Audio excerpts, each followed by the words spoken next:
Just been on a turkey shoot. It was like shooting fish in a barrel.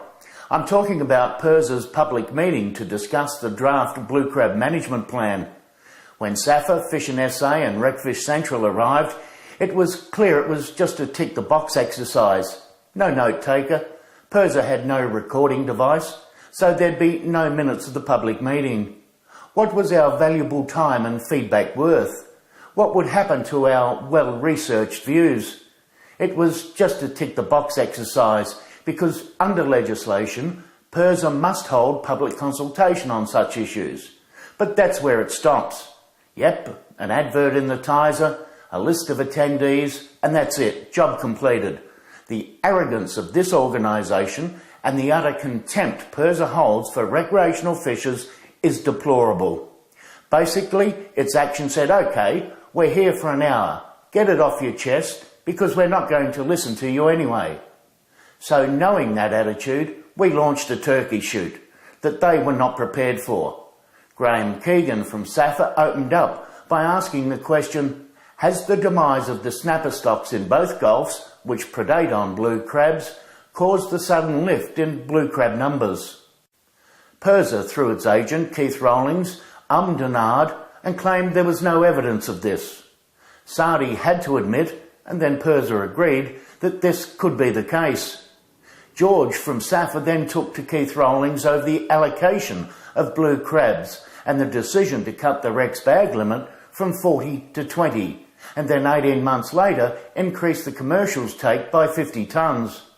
George cited the 2007 Fisheries Act and claimed that at the time the commercials take was increased, then the Rex bag limit also had to increase. Otherwise, the decision that Pirsa took was illegal. Rawlings said it wasn't illegal. I asked Keith Rawlings whether he thought using outdated, erroneous information that has been widely condemned by scientists around Australia, the 2014 Recreational Fishing Survey, was appropriate in setting this management plan. He continually cited it as the latest information available.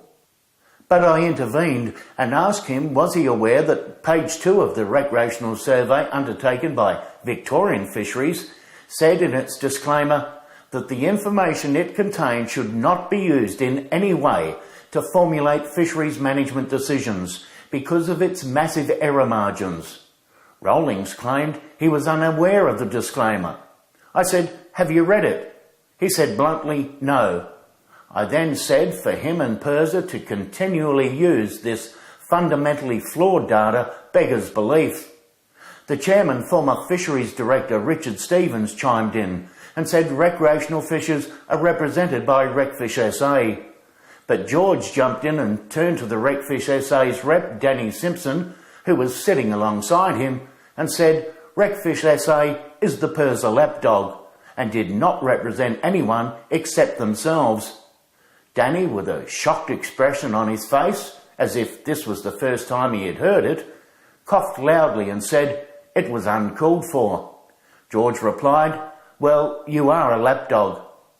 I suggested that a resource rent tax be implemented for all fisheries and cited the example of each blue crab licence holder earning a landed gross value last year of $1.1 million and only paying a licence fee of $10,000. Both Dennis and Karen Holder, the biggest pot fishers in the state, sat moribund and quiet throughout the meeting.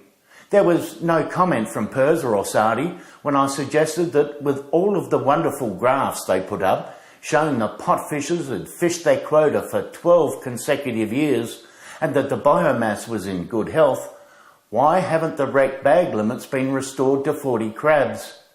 I did manage to get Sardi to admit that changing their biomass surveys from June-July to March-April was not based on science, but based on the demands of the pot fishers.